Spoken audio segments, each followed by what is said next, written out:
तो आप सभी भक्तों को राधे राधे। तो आज का हमारे लड्डू गोपाल का, हमारे ठाकुर जी का सुंदर सा श्रृंगार किया गया है और बहुत ही प्यारी छवि, बहुत ही सुंदर दृश्य आप सभी देखें कि कितना अच्छा और कितना मनमोहक दृश्य है हमारे ठाकुर जी का। भगवान श्री कृष्ण के बाल स्वरूप को जो लड्डू गोपाल कहा गया है, इनका नाम लड्डू गोपाल कहा गया। छोटे से तो है ही हैं, पर हम इन्हें ठाकुर जी भी कहते हैं। तो जो जिसको अच्छा लगता हो वो कह सकते हैं, लड्डू गोपाल कहिए या ठाकुर जी कहिए, हैं तो छोटे से स्वरूप में।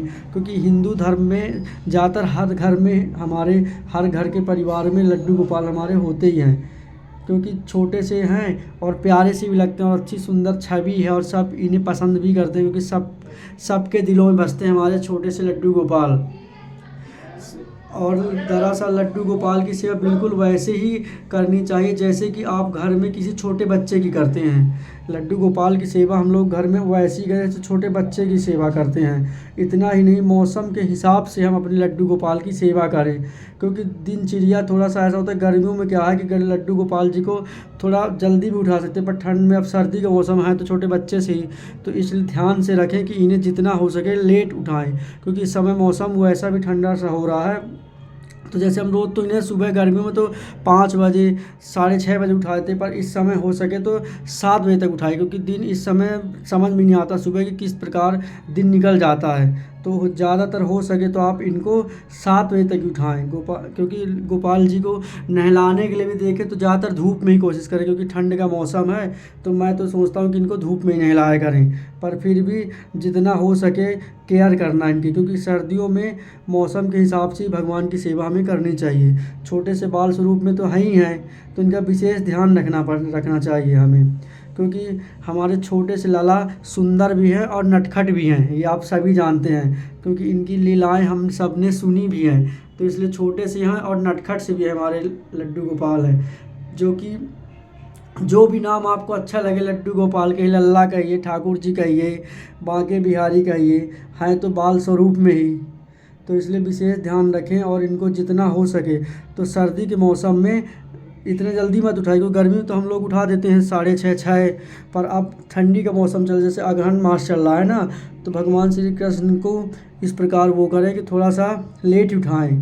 क्योंकि इन सर्दियों के मौसम में देखा जाए तो भगवान के पट भी यहाँ तक वृंदावन में भी 7 के बाद ही खुलते हैं, 7 बजे तक खुलते हैं, तो इन्हें हम इसी समय उठाएंगे। क्योंकि ठंडी में तो लेट ही उठाना चाहिए, सर्दी में तो कोई बात नहीं, क्योंकि दिन जल्दी निकल आता है, समझ में नहीं आती। इस समय रात भी जल्दी से हो जाती है देखा जाए तो। और इनको जब स्नान कराएं हम तो ज़्यादातर यही सोचें कि जब धूप हो तभी कराएं, क्योंकि ठंड का मौसम है। और हल्का हल्का, मैंने कल भी आपको बताया था कि इनको हल्के से गुनगुना पानी कर लें, क्योंकि ठंडी का मौसम है, तो इसलिए ध्यान तो ऐसे ही रखना पड़ेगा जैसे छोटे बच्चे का रखते हैं। तो जहाँ हो सके तो गुनगुना पानी कर लीजिए आप भी। मैं तो हमेशा यही करता हूँ कि अब जैसे जैसे ठंड चल रही है तो इनको गुनगुना, हल्का सा गुनगुना पानी करके स्नान कराता हूँ।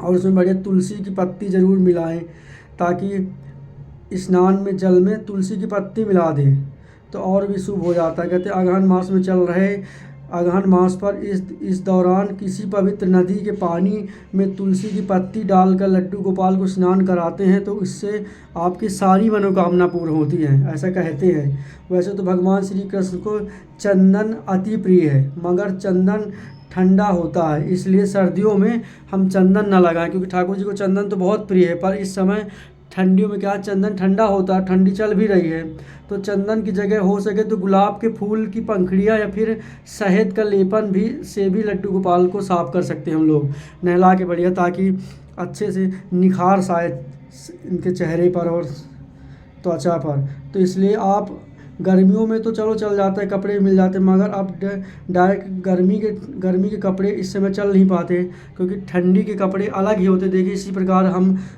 कान्हा जी को अपने जितना हो सके अच्छे से अच्छे वस्त्र लाते हैं, और इस प्रकार आप वस्त्र देख रहे हैं, ये ठंडी के वस्त्र हैं, ताकि हमारे कान्हा जी को जो छोटे से बाल स्वरूप में हैं उन्हें किसी प्रकार की हमारी ओर से कुछ दिक्कत ना हो, क्योंकि वह तो वह स्वयं नारायण अवतार हैं। पर भी जितना हो सके तो हमें इनकी सेवा इस सर्दी के मौसम में बहुत ही सावधानी से करनी चाहिए। पोशाक, क्योंकि इस समय गर्म कपड़ों की पोशाक हम लाएं, और अच्छे से अच्छे कपड़े जो भी बढ़िया ज़्यादा गर्म दिखे वही लाएं हम, क्योंकि गर्म पोशाक में ठंड के कम चांस रहते हैं, ठंड नहीं लगती। तो आप सभी जितना हो सके इस बात का ध्यान ज़रूर रखिए, क्योंकि कान्हा जी को चंदन तो बहुत प्रिय, पर इस समय चंदन ठंडा होता है, तो चंदन का इस्तेमाल बहुत कम करें। इसकी जगह हम लोग गुलाब की पंखुड़ियों की पंखुड़ी भी डाल सकते हैं उसमें, उससे भी नहला सकते हैं ठाकुर जी को, क्योंकि चंदन से ज़्यादातर बचें। चंदन मस्तक पे ज़रूर लगा सकते हैं, पर चंदन से नहलाया उहलाया नहीं इनको।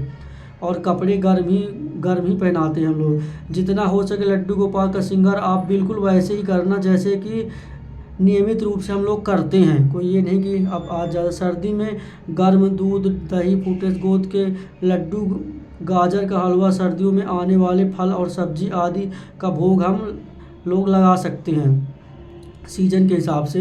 क्योंकि इस मौसम में जैसे देखो गुड़ भी मिलता है, गज्जक भी बढ़िया मिलती है, हम लोगों को गज्जक मिल जाती है। गज्जक हो गए, तिल के लड्डू हो गए, भोग लगाने के लिए गोपाल जी को ज़रूर इन चीज़ों का ध्यान रखें। भोग लगाने में लड्डू को, तिल के लड्डू भी आप बना सकते हैं बढ़िया।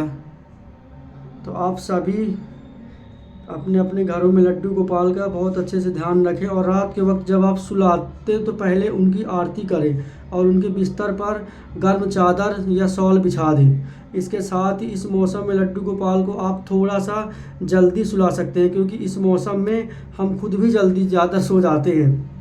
अगर आप घर में लड्डू गोपाल आपके घर में हैं तो आप उनकी सेवा इस प्रकार कर सकते हैं। अगर यह जानकारी मेरे द्वारा दी गई आपको अच्छी लगे तो वीडियो को शेयर करें, और ज़्यादा मेरे भक्ति वाले चैनल पे आप सभी जुड़े।